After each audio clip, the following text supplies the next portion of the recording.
So, where do we go from there? A lot of backstory starts coming into the show now.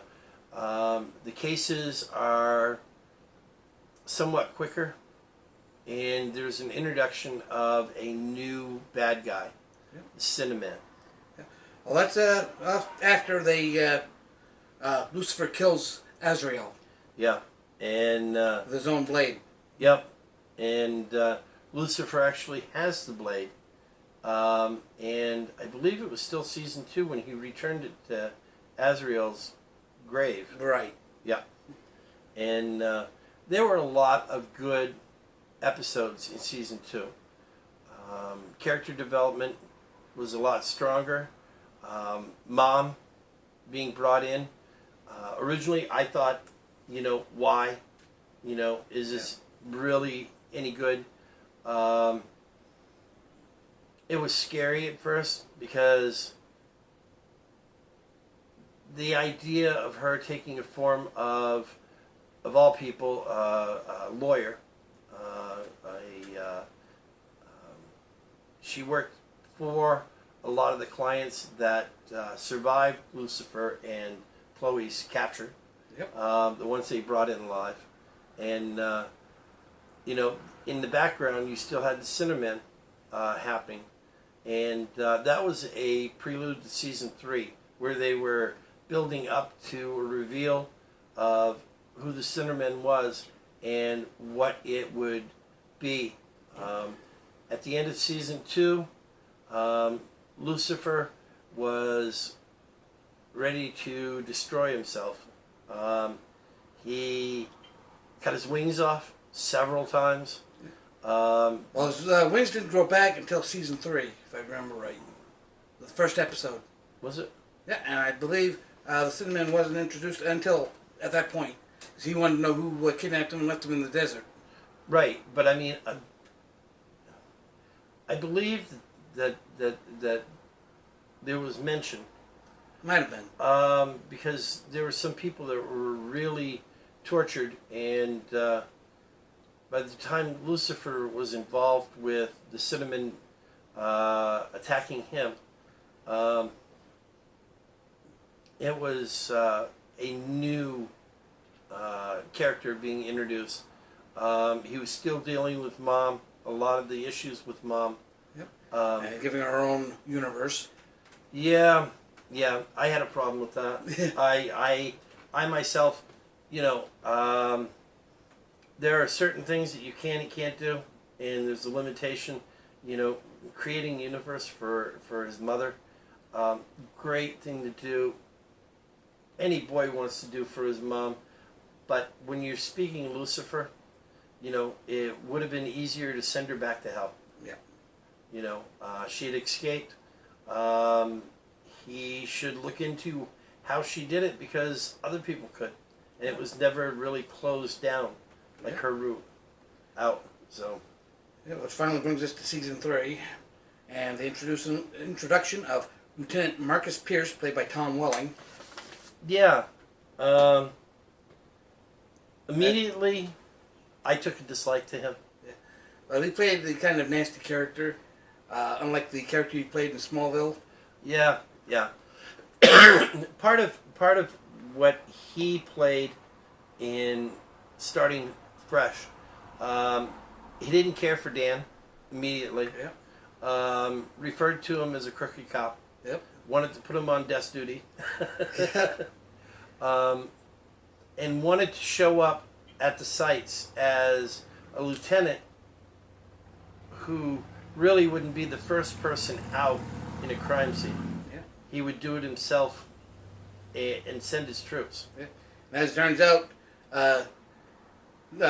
Pierce was actually Cain from Adam Cain. Yep, so you would have back from Cain and Abel. Yeah, all the way back from the biblical.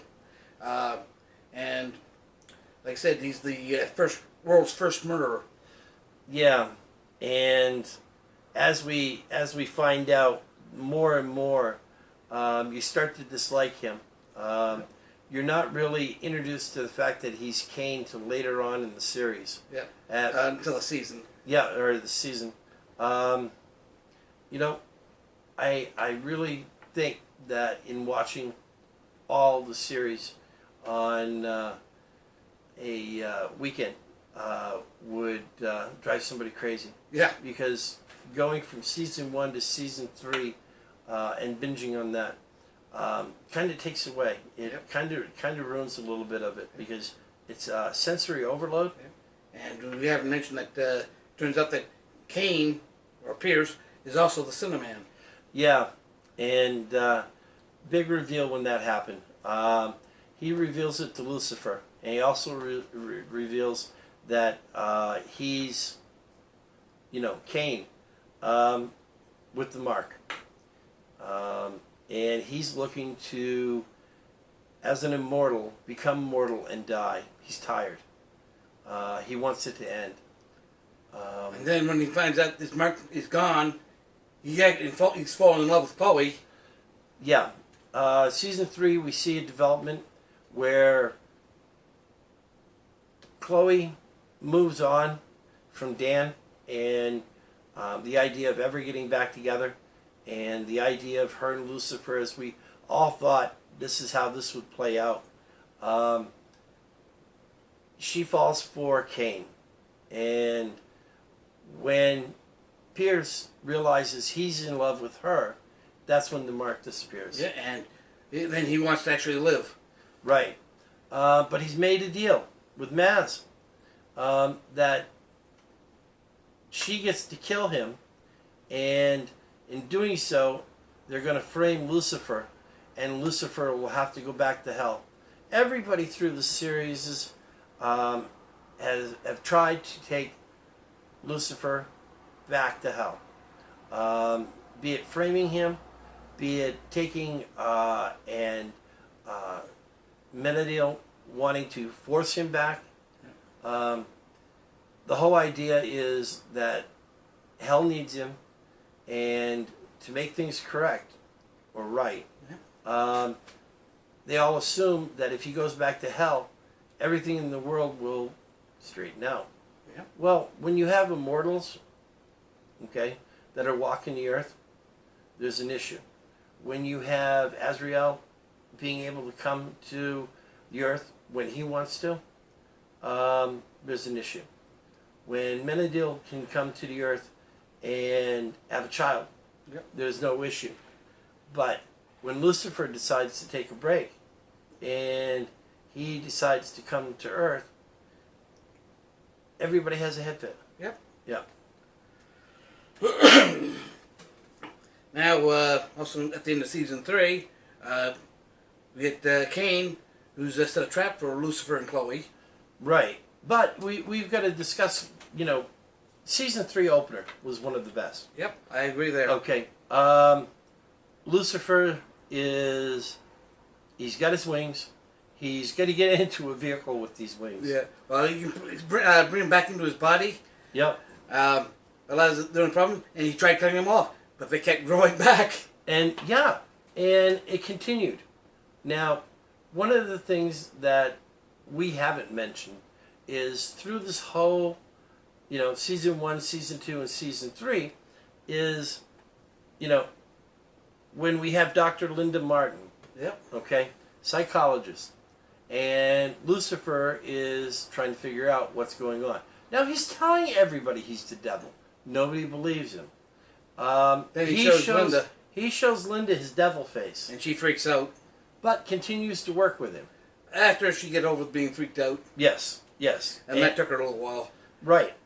Mace actually thought he broke her. Yes. Now, during that time, you had Menadil renting the office across from her and trying to see her.